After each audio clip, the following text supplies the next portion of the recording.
Hello, I'm Shelley from Mad Alice Theatre Company. Thank you for joining us for a story. This story is called Peter and the Magic Goose, adapted by me.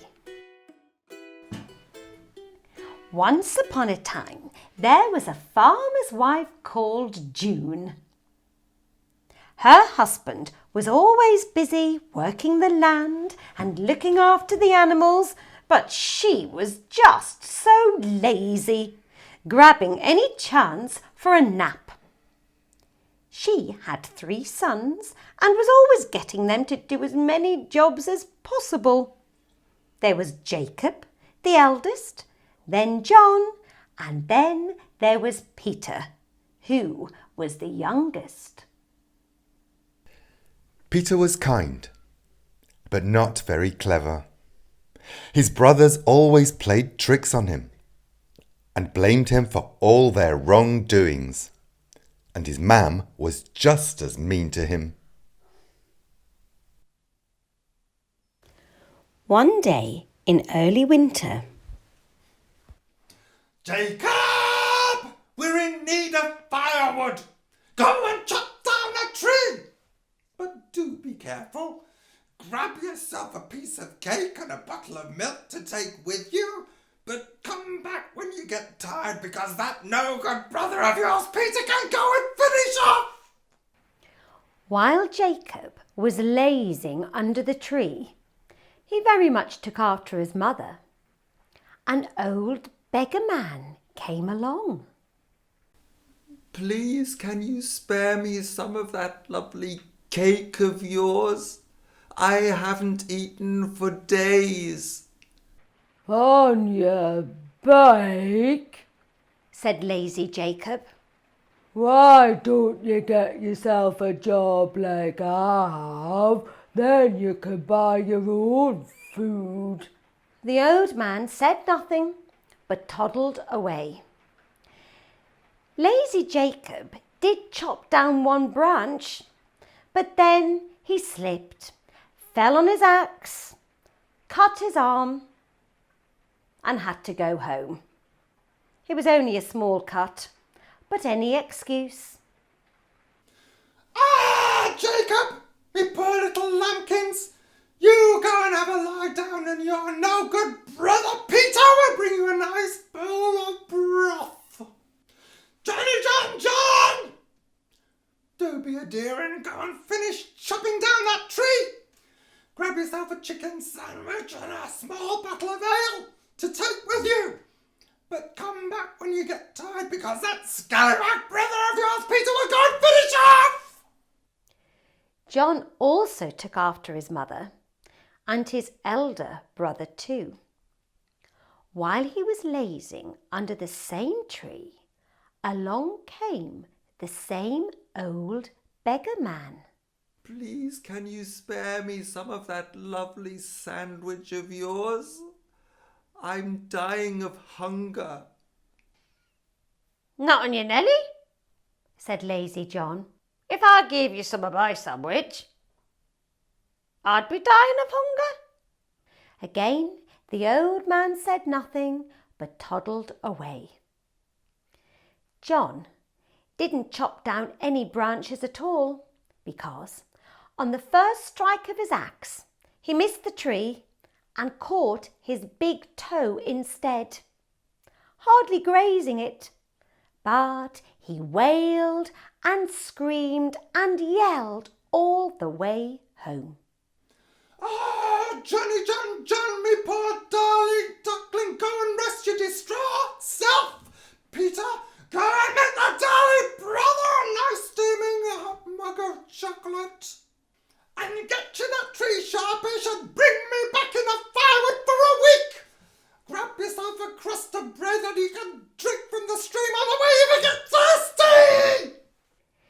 Now, Peter, despite what his mother or brothers said or thought about him, was a hard-working boy and nothing like them at all.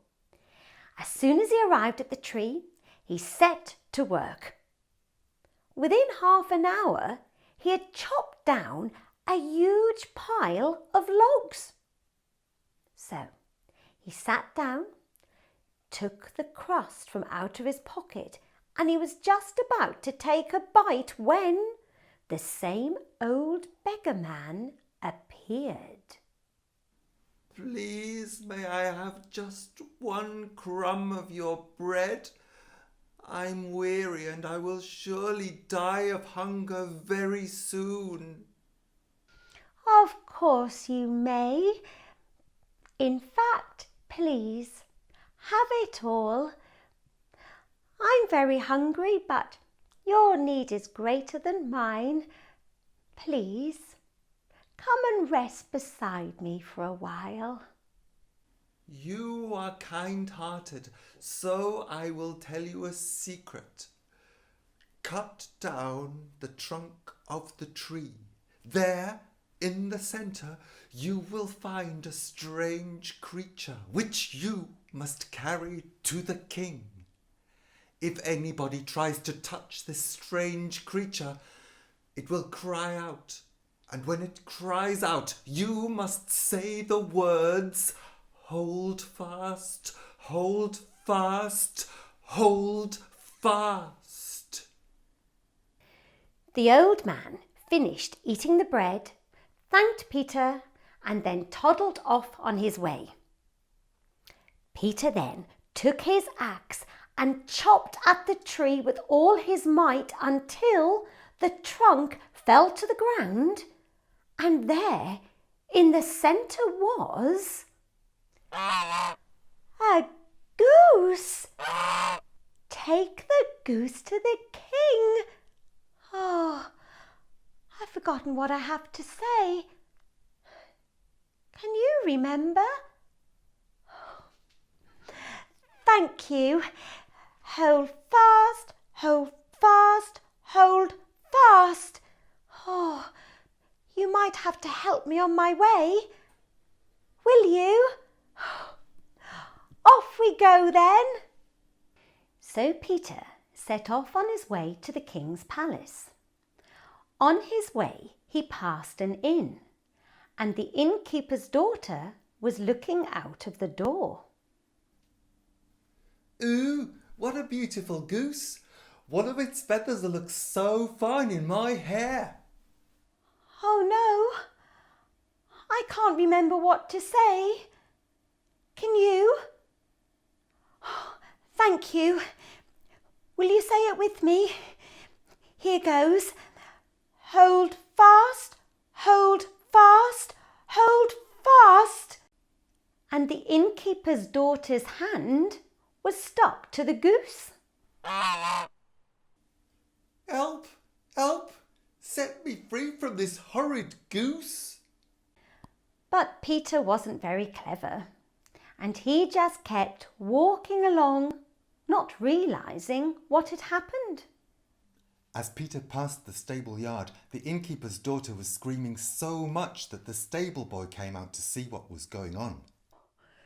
Don't worry. I'll grab her other hand and pull her away from that goose. I've forgotten again. What was it? Thank you. Here we go. Hold fast, hold fast, hold fast. And the stable boy's hand was stuck to the innkeeper's daughter's hand. Oh man, somebody help! And the innkeeper's daughter's other hand was stuck to the goose. Help! Help! Set me free from this horrid goose. But Peter was not very clever, and he just kept walking along, not realising what had happened. Next, Peter passed through a village where a circus was about to open, and the strong man was keen to help and show off his strength. Step aside. Step aside. I'll pull on his waistcoat and he will be free before he can say nose bag. How many times do I say it? 3. Thank you. Here we go. Hold fast, hold fast, hold fast! The strong man's hand was stuck to the stable boy's jacket. Help! The show begins at 4. My audience needs me. And the stable boy's hand was stuck to the innkeeper's daughter's hand. Oh man! Somebody help!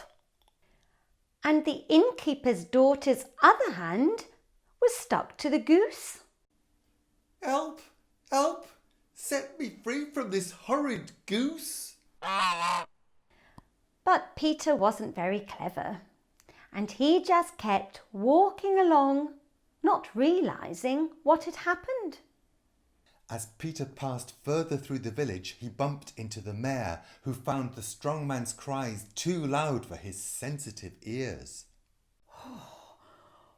All this noise is too much for my sensitive ears. I'll pull him by his arm, set him free, and be done with it. I think I've got it now. I'll try on my own. Wish me luck. Hold fast, hold fast, hold fast. The mayor's hand was stuck to the strong man's arm. Help! All this nonsense is no good for my blood pressure.